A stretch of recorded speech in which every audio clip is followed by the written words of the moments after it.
During my mother and brother's funeral, I looked at Emma and saw her digging around in my brother's casket.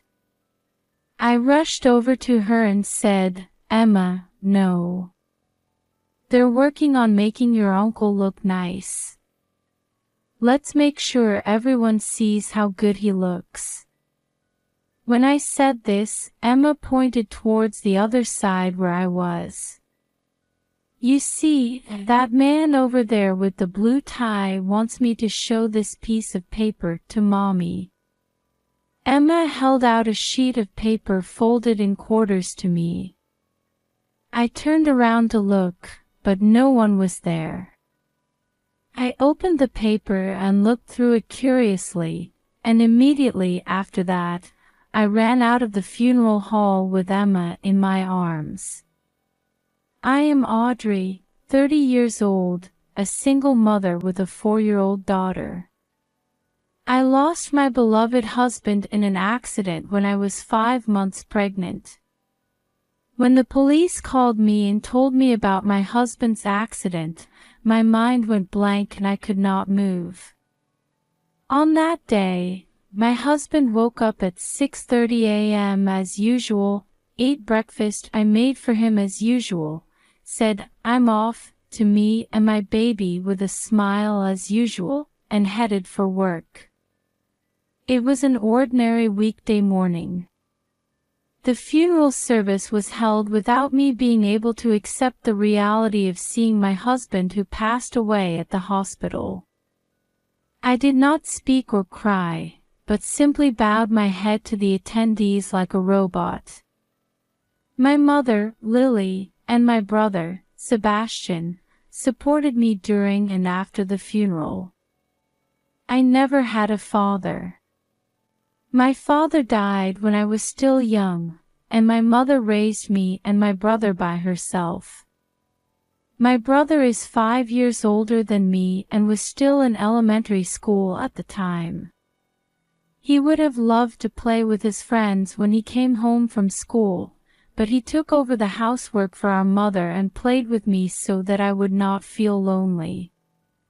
Seeing them, I began to want to help too, and while my mother and brother taught me housework, the 3 of us as a family worked together to make ends meet. When I started my full-time job, I started living on my own near my office. However, on weekends and holidays, would go home to my parents' house 2 stops away by train and have dinner with them. A few years later, I married the man I had been dating for a long time, got pregnant, and lived happily ever after. Until I received the news that my husband had passed away. My mother and brother, who had been by my side during my husband's funeral, were worried about me and asked me to stay with them after the funeral. I still could not accept his death and did not want to leave where I lived with him. Then I looked at my stomach. A slightly bigger belly. A baby with my beloved husband. If I was going to give birth to and raise this child, it would surely be better to go back to my parents' house than to live here.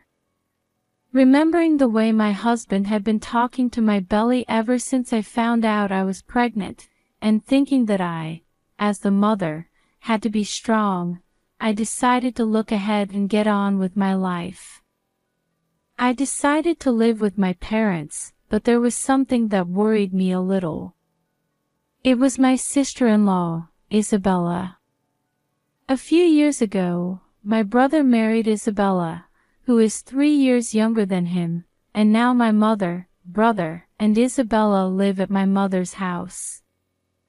I visit my mother's house often, so I see my sister-in-law there from time to time. I have neither a good nor a bad impression of her, but she might not like the idea of me moving to her house with a child in my belly. I was worried about that, but my sister-in-law readily agreed to let me move in. So me, my mother, brother, and sister-in-law began living together at my mother's house, and with her support, I safely gave birth to a healthy baby. We decided on the name Emma, which my husband and I had been thinking about before she was born. As I held Emma, who was crying cheerfully, I got determined once again to raise this child well. Raising a child was quite hard, but with the help of my mother and brother, Emma grew up healthily and turned 4 years old this year. My brother and his wife have no children. My sister-in-law seems to be incapable of having children, so my brother cannot hope for his own biological child. Therefore, my brother takes good care of my daughter. Saying things like, "I'll watch Emma, why don't you go out somewhere with your friends?" He often took care of Emma for me on days when he was off from work. Emma seems to have had an imaginary friend since she turned 4 years old, and she sometimes talks to her in empty spaces. I often hear that small children can sometimes see spiritual things, so I wasn't that concerned about it. My mother and brother were also optimistic and laughed and said that as they grew older, such things would go away, but my sister-in-law, Isabella, apparently did not think so. "Hey, why don't you have that girl exorcised?" While saying this, she looked at Emma with eyes as if she was looking at something creepy. She began to avoid Emma, and when Emma tried to touch my sister-in-law's belongings, she would sometimes yell at the 4-year-old, "Don't touch me." I wanted to complain to her, but I couldn't say anything strongly because I was the one who moved into the house and I didn't want to cause trouble for my mother and brother by getting on bad terms with her. Fortunately, Emma didn't seem to mind and my sister-in-law never approached Emma, so I decided to wait and see. Emma started going to preschool and I started working at an office job. Thanks to the inheritance my husband left me, we had enough money to live on, but I had to make sure that Emma would be able to choose when she started learning or going to college. I thought that no matter how much money we had, it would not be enough so that we could let Kana choose when she would eventually start learning or go to college. I talked to my mother and brother and they both agreed that I should work. I told the company that I had a daughter, and they agreed to let me work from morning to evening on weekdays while Emma was at daycare. There was some concern that Emma, who was talking to her imaginary friend more and more, would be bullied at daycare, but it seems that she is playing well with other friends at daycare as normal. At my new workplace, too, everyone was kind to me, and I was gradually learning my job and enjoying my days to the fullest. Then one day on a holiday, my brother said, "Why don't we sometimes go out together, taking Emma?" My brother had taken Emma to the park and had ice cream together on the way home, but he had never asked me to join them. I was a little surprised, but I had no reason to refuse, and when I looked at Emma next to me, she was so ready to go. After a quick word to my mother in the kitchen, my brother drove us to the department store. We went to the department store and looked around the children's clothing and toys section. "Emma is being a good girl, so I'll buy you a toy." Yay! Emma wants this one. Emma was so happy that she gave him a stuffed cat toy. "Sebastian, don't spoil Emma too much, okay? Kids grow up and become adults soon, so I want to spoil her while I still can." The brother with the stuffed cat headed for the cash register. My brother had always bought Emma toys. However, I never dreamed that the stuffed cat would be the last present my brother would ever give Emma. After leaving the toy store, we went into a coffee shop in the department store. Emma and I order a cake set and my brother orders coffee, and we close the menu. I looked at Emma sitting next to me, smiling and happy, holding the stuffed cat that my brother had just bought her. I'm glad the three of us came here today, I thought, when suddenly my brother asked me something strange. Hey Audrey, have you noticed anything strange happening to you or Emma lately? Anything strange? What's wrong, all of a sudden? Anything. Even the smallest thing. Have you ever noticed anything out of the ordinary? My brother's expression was so serious that I also tried to recall recent events. I can't think of anything in particular. As I answered that, the cake set and coffee I ordered were brought in. Emma and I were eating the cake while saying, "It's delicious," but my brother was having coffee with a stern expression on his face the whole time. Is something wrong? When I asked this, my brother said, "No, it's nothing serious," and smiled for a moment before quickly returning to his grim expression. In the car on the way home, he said, "If anything unusual happens, I want you to tell me right away." I didn't understand what he was trying to say, but I said, "Okay," and kept his words in a corner of my mind. And the next day, this time my mother said the same line to me. "Audrey, how are you these days? Is there anything strange going on?" "What?" "Nothing." I questioned her and asked her if something was wrong, but she just shook her head and said, "No." After this, my brother and mother asked me one after another if there was anything unusual, and I answered, "No," every time, even though I thought it was odd that I couldn't think of anything. I would later regret not thinking deeper days after. A few days after my brother, Emma, and I went to the coffee shop, tragedy struck. I had just finished work, picked up Emma from daycare, put her in the car, and started the car engine. My phone, which I had set to silent mode, vibrated. I looked at the screen and saw my sister-in-law's name. I pressed the call button, thinking how unusual it is for my sister-in-law to call me. "Isabella. What's wrong?"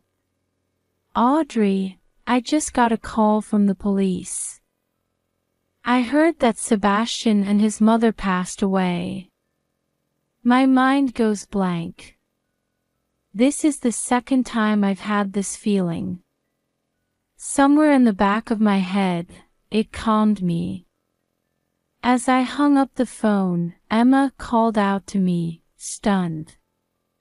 "Mommy, aren't we going home yet?" Not knowing what to say to my still young child, I forced the corners of my mouth to turn up, patted Emma's head, and started the car engine. I wondered if I should take Emma with me, but I had no one I knew I could leave her with, so we headed to the hospital together. My mother and brother were lying on beds. Beside them, my sister-in-law was crying with her face down. I went near the bed and looked at my mother and brother's faces. They had external injuries, but they looked as if they were just sleeping. Are Grandma and Uncle asleep? I could not hold back my tears as my young daughter said those words.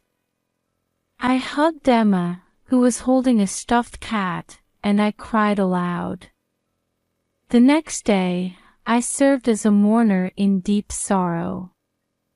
Both my sister-in-law and I had lost two important family members at the same time, but as usual, she did not want to approach Emma, and I felt disturbed by that, so there was really only minimal conversation between us.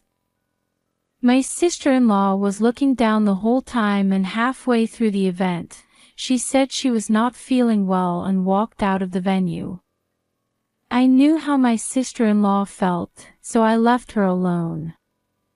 Only those who have gone through the same experience can understand the grief of those who have lost a family member.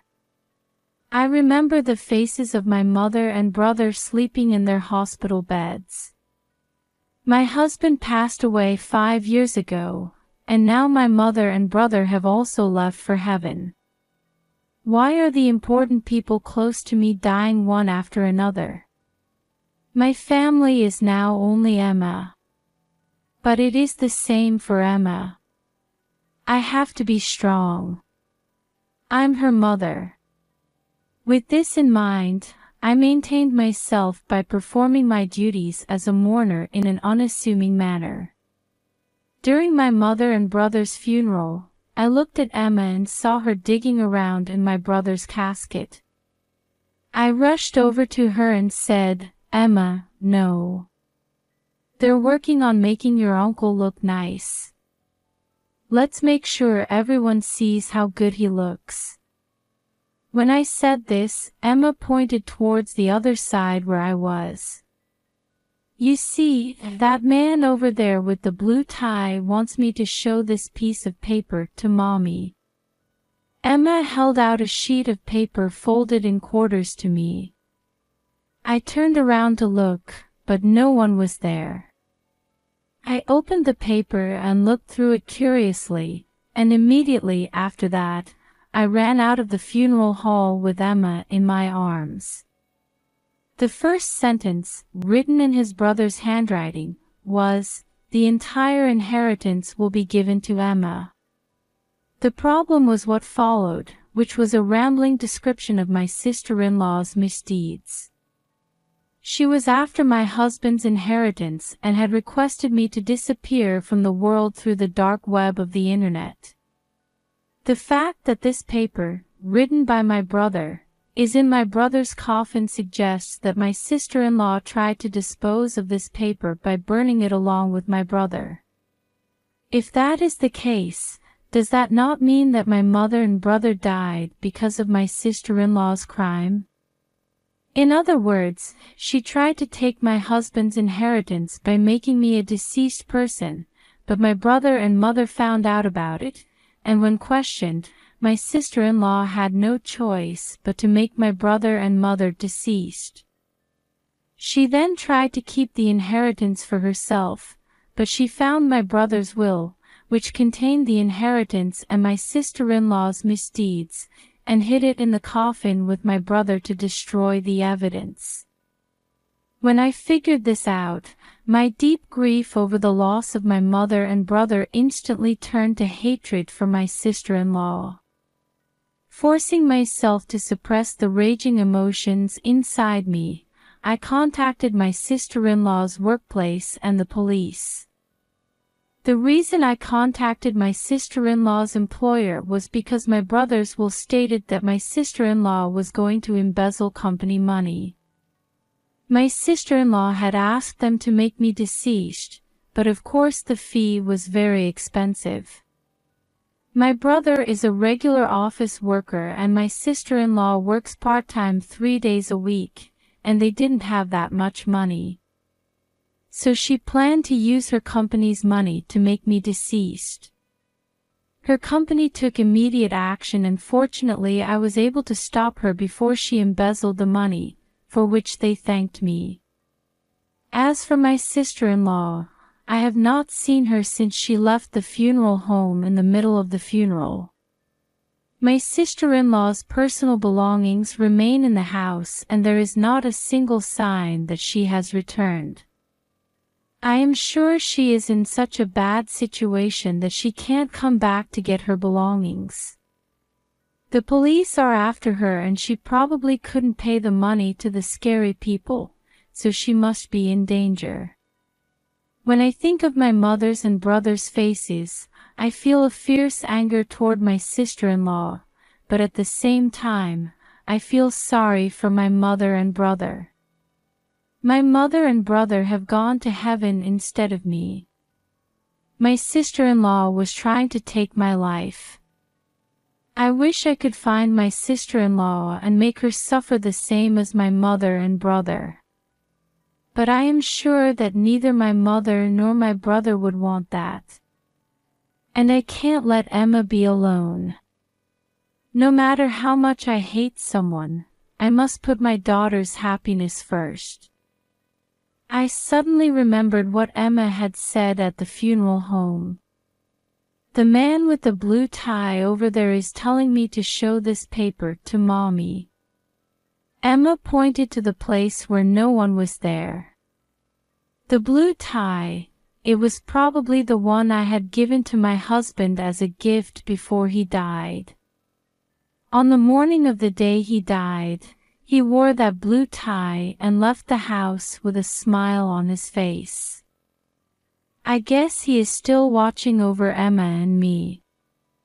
A few days later, I took Emma to visit my husband's grave. I put a bouquet of flowers and my husband's favorite hamburger at the grave, which I bought on the way here, and joined hands with Emma to thank my husband. Let's eat the hamburger with Daddy. I gave Emma half of the hamburger, which was still slightly warm. It's delicious. Daddy says it's good too. What? Daddy says it's good. The man with the blue tie was Daddy. When Mommy was praying with her eyes closed, Daddy was eating a hamburger too. I couldn't help but laugh when I heard that. My husband loved hamburgers so much that he would eat them every day, and whenever he saw a hamburger place, even on a date, he would often say, "Just one, and buy one." It would have been a touching scene if it were true, as my daughter met her late father and I realized that my husband was here. But I couldn't stop laughing as I imagined him eating a hamburger even though he was a ghost. From now on, I'll bring you a hamburger every so often.